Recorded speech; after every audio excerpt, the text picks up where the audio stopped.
Hello everyone, so you may have seen this video playing now which was shared a couple of days ago. It shows a new Russian version of a turtle tank, this one much bigger and much more heavily protected. This you can see is some type of tank, presumably an old variant, hidden inside here, with armour plating stuck on the side of it as well as chains and wires and spikes to protect it from drones and a big mine plough on the front. Also, reportedly inside are jammers and that sort of thing and other electronic warfare devices. The one seen in this video is abandoned, giving the drone time to observe it. This one was abandoned after it hit a mine. Now, whilst it may look stupid, its heavy armour here is effective. You can see in the hairs at the top, there are a couple of FPV drones stuck in it, so it did manage to protect it from the impacts. But Ukraine did destroy one of these eventually.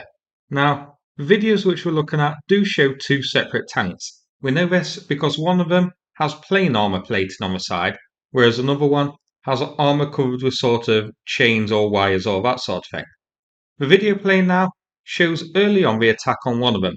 You can see the drones eventually manage to blast away through the armour plating on the roof and penetrate the tank. The next video shows the Mammoth tank on fire after the drone strikes. So the Mammoth tanks can be destroyed. Unfortunately, this took a lot of hard work. The Ukrainian source that uploaded these videos reported it took 60 FPV drones to destroy this tank in the end, thanks to the reinforced armour and a lack of weak points to hit. That's a lot of drones. Now, a few people are trying to say that that is still less than the cost of a tank. Technically, that is true. But I think that irrelevant because of the way Russia uses these. They seem to use the older tank variants inside these, up armour them, as we can see on the video, and then just use them to smash through defensive fortifications and minefields. Similar to the way the turtle tanks are used, but on a much larger, much heavier scale here. We have seen the turtle tanks used as part of a convoy with lighter vehicles and regular tanks behind, other times operating alone, with troops inside who then disembark once the tank smashes through the defensives and reaches its destination. But to me, 60 drones needed to destroy this while stationary is definitely concerning. As ridiculous as this might look, it does seem like the armour and the chains and the spikes on top do work to protect the tank and make it very hard to destroy. On the plus side, these two were both disabled by mines, so it does have a weak point still. The mine plough here doesn't seem to do its job very well, and the tanks lost their tracks, forcing them to be abandoned. Additionally, given the fact it's covered with armour, I also imagine it will make repairing the treads all the more difficult than with a regular tank, and also make recovering the disabled one all the more difficult because of the added weight. Additionally, whilst we only have a video of it stationary after being disabled, I don't imagine these are very quick off their feet, so they are going to be slow and so sitting ducks. Here's a few screenshots from the video to show its armour better. So with the front it has a big mine plough attached, with types of chains or wires dangling down to stop drones from flying into the front and hitting the tank there, covering that weak point. The cannon you can see won't be able to move from side to side, so it can only fire forward, if indeed Russia actually fires a cannon at all. Here, a view from the side. So the side is covered with this sort of wire or cabling or little spike things. I assume this is meant to, rather than have the drone detonate on it, to catch and block the drone and sort of entangle it like a giant spider's web before it can make contact with the side of the tank. I think this because you can also see it on the top as well. I'll get to that in just a moment. First, here is a side view of the second one. You can see this one only has the trailing wires on the lower half, with the side left bare covered with thick armour plating. Now, a view of the top. Here, you can see that it has entangled a drone highlighted in blue. So you can see this sort of hair on top, or whatever you want to call it, is effective in stopping the drone and entangling it before it can detonate by hitting the tank's armour. So it may look a bit stupid, but it does seem to actually work. And now screenshots showing its destruction. So Ukraine hit this on top here. Looks like they finally destroyed this by hitting multiple drones, hitting the same spot on the roof of the tank until they blasted the way through. And again, this took 60 drones to destroy.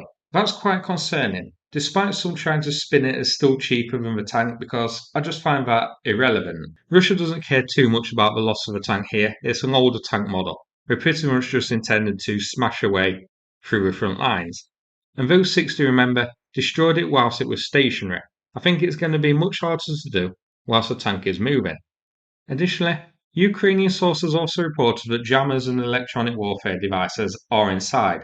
I don't know if those were disabled when the tank was abandoned or if it was still active, but I imagine they would also make hitting this whilst on the move all the more difficult.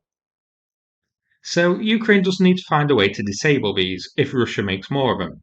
The obvious way, given two were disabled by mines, is by using heavy minefields here, as the main mine plows don't seem to be all that effective. I don't have an exact geolocation for this, other than somewhere in Toretsk region, shown here. This is a key area and one of the focuses of Russia's ongoing summer offensive. Russia has been stuck here for many months now, with little progress made. So, the Mammoth tank seen in this video here seems like Russia's attempt to break the Ukrainian lines. These two failed thanks to mines, but again, I can't really laugh at the Mammoth tank concept as a complete failure, given that it took 60 FPV drones to destroy it in the end. It's much better protected than the turtle tanks and similar. So this isn't a stupid idea, but hopefully Ukraine can get a way to counter it if Russia makes any more. So that's it for this video. Hope you found it interesting. Now I'm going to play a video from the Ukraine Volunteer Centre about the ongoing fundraiser. Thanks very much and take care everybody. Hello everyone. We have all seen what's happened to the Russian warplanes. It showed that Ukraine is very strong. Believe and support us and we will win this war. Sumy region, one of the hottest area of the front. Our assault units are working here, quickly, accurately, to the limit of their capabilities. But now they critically lack the simplest thing, car. We are announcing a new urgent fundraiser for the assault brigade for two reliable off-road vehicles. We need them not for the future, but right now to go on missions, evacuate the wounded and deliver supplies. They know how to use these cars. All they want is for them to get to them. The foundation is raising 18,000 for two prepared off-road vehicles. We don't chase the picture, we only take what really works on the front line.